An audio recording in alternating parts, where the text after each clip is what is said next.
चादर चादर थोड़ा पीछे करिए ना सर।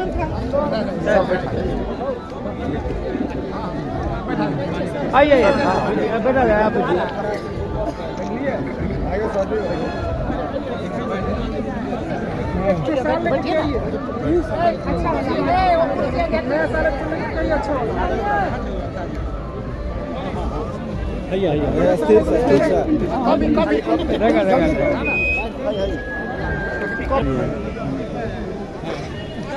अच्छा जी कुछ प्रेस में दीजिए।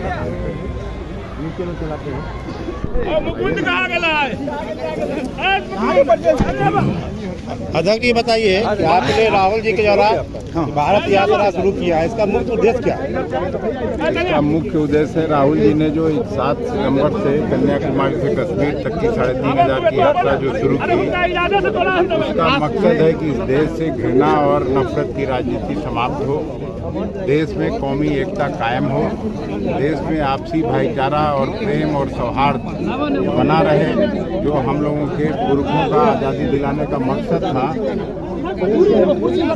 अंजनी भाई, वो मकसद कामयाब रहे। अंजनी भाई, वो मकसद कामयाब रहे। अंजनी भाई, मधेपुरा जिला अध्यक्ष है। हम लोग ये यात्रा अपने प्रांत में 5 जनवरी से मंदार पर्वत पर शुरू किए हैं और अभी तक 225 किलोमीटर से ज़्यादा चल के आपके बीच पहुँचे हैं। और जिस तरह से बांका जिले में, भागलपुर जिले में, खगड़िया जिले में, बेगूसराय जिले में जिस तरह का स्वागत और समर्थन और लोगों का आशीर्वाद मिला, उसका मैं तहे दिल से शुक्रिया अदा करना चाहता हूं उन जिला के लोगों को। और आज बॉर्डर से जैसे ही समस्तीपुर में हम लोग का प्रवेश हुआ, समस्तीपुर के लोगों को भी मैं हृदय से धन्यवाद देना चाहता हूं, जो जिन्होंने इस यात्रा का न केवल समर्थन किया बल्कि आशीर्वाद दिया और मजबूती से इस यात्रा में शामिल हुए लोग, मैं सबका तहे दिल से शुक्रिया अदा करता हूं। यात्रा से लोगों को क्या संदेश देना चाहते हैं?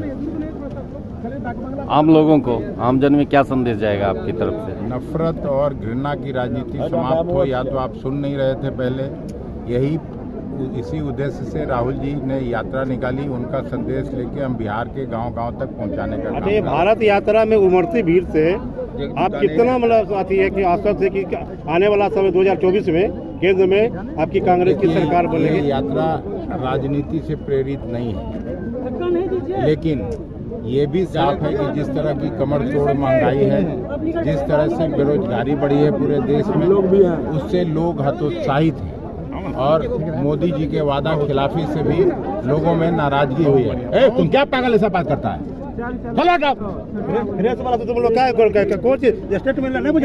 का मुख्य उद्देश्य क्या है? जो राहुल जी जब उमड़ती भीड़ आपकी क्या साबित करती है कि 2024 में केंद्र में भी आप राहुल की सरकार बनेगी नेतृत्व में? अब मैं कोई एस्ट्रोलॉजर तो हूँ नहीं, लेकिन जिस तरह से राहुल जी का युवाओं का उसका समर्थन मिल रहा है, किसानों का समर्थन मिल रहा है, मजदूर और नौजवानों का समर्थन मिल रहा है, उससे निश्चित रूप से लोकप्रियता राहुल जी के प्रति बढ़ी है।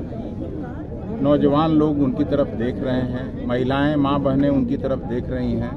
उसमें अभी 2024 प्रेडिक्ट करना तो मेरे जैसे छोटे आदमी के लिए कठिन है, लेकिन ये जरूर है कि कांग्रेस की तरफ आकर्षण बढ़ा है, नेतृत्व के प्रति आकर्षण बढ़ा है। पिछले 2 राज्यों में जो चुनाव हुआ और दोनों ही जगहों पर भारतीय जनता पार्टी का शासन था, गुजरात में और फिर हिमाचल में। तो गुजरात तो ठीक है, बीजेपी ने रिटेन किया, लेकिन कांग्रेस पार्टी ने बीजेपी को हराकर, नड्डा जी जो राष्ट्रीय अध्यक्ष हैं उनके राज्य में उनको हराकर और कांग्रेस पार्टी के नेतृत्व में सरकार बनी है। इससे साफ है कि लोग कांग्रेस पार्टी की नीतियों की तरफ आकर्षित हो रहे हैं। ये बताइए कि मोदी का विकल्प खोज रहा, क्या आपके पार्टी का राहुल जी विकल्प बनेंगे? तो अगर सही मायने में कोई मुखालफत कर रहा है मोदी जी और मोदी जी के नीतियों का, आरएसएस के नीतियों का, तो वो अकेला आदमी राहुल गांधी है, जो बिना डरे, बिना सहमे, बिना कोई लाग लपेट का मोदी जी उनके सरकार के नीतियों का खिलाफत कर रहे हैं। जो जन विरोधी नीतियां हैं मोदी जी की, उनका खिलाफत कर रहे हैं। आज जो जनता के ऊपर में महंगाई की जो मार पड़ी है वो आपके सरकार में नहीं थी, इसके बारे में विषय में क्या कहना चाहते हैं? जनता ने जो वायदा किया था, ये तो अपने आप में मोदी जी का सब कुछ पोल खोल के रख देता है। एक तरफ वो कभी कहा करते थे कि रुपए का जो गिरती हुई साख है उससे सरकार की साख चली जाती है। आज रुपया सबसे ज़्यादा गिर गया। मनमोहन सिंह के समय में जो 70 रुपया था वो अब 80 पार कर गया। तो अब उनको अपनी साख बचाने के लिए जरूर आगे आना चाहिए। जिस तरह से घर में लोगों की महंगाई बढ़ी है, कमर तोड़ महंगाई है, थाली से दाल गायब है, सब्जी गायब है, तो ये चिंता का सबब है और निश्चित रूप से आने वाले चुनाव में उनको जनता सबक सिखाएगी। बढ़ती बेरोजगारी पर आप क्या कहना युवाओं के चाहेंगे? लिए भविष्य के लिए बात कर रहे थे, लेकिन युवाओं का भविष्य रसातल में जा रहा है, इसके बारे में एक क्या तरफ जहां मोदी जी जब चुनाव में आए थे 2014 के पहले यही घोषणा करते थे कि हम 2 करोड़ हर साल लोगों को, नौजवानों को रोजगार देंगे, नौकरी देंगे। आज 2 करोड़ रोजगार तो हटा दीजिए, जिस तरह से GST लागू हुआ, जिस तरह से नोटबंदी लागू हुआ, उसमें लाखों लोग बेरोजगार हो गए। तो यही तो है मोदी जी का शासन। अग्निवीर के बारे में आप क्या कहना चाहते हैं? नहीं, अग्निवीर भी कोई मतलब नहीं है। हम सुबह उठते हैं तो देखते नहीं है हर जगह नहर पर, सड़क पर नौजवान दौड़ते थे कि शायद नौकरी लग के जाएगी, लेकिन अब 4 साल के लिए कौन नौकरी करना चाहता है? आप लोग का मुख्य उद्देश्य क्या है भविष्य में युवाओं के लिए? अब मैं सब कुछ कह चुका हूँ, अब आप बार-बार एक ही चीज़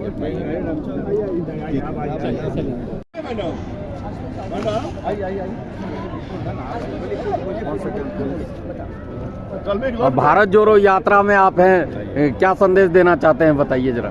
जिस तरह से पूरा देश बेरोजगारी से, महिला उत्पीड़न से गुजर रहा है और धर्म के नाम पर, जाति के नाम से देश में एक तरह से उन्माद पैदा करने की कोशिश हो रही है, ऐसे समय में ज़रूरत है कि सब एकजुटता के साथ भारत को जोड़ने की ज़रूरत है।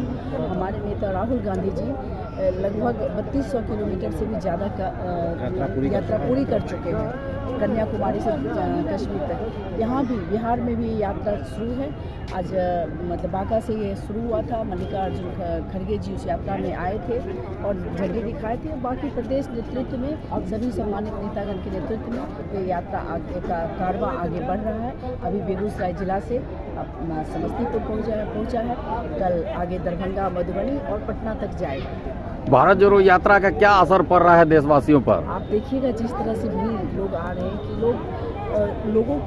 लोग परेशान हैं। नोटबंदी ऐसे कई ऐसे बीच में सरकार आई है, अच्छे दिन दिखाने की बात हुई, लेकिन सरकार अच्छे दिन दिखा नहीं पाए।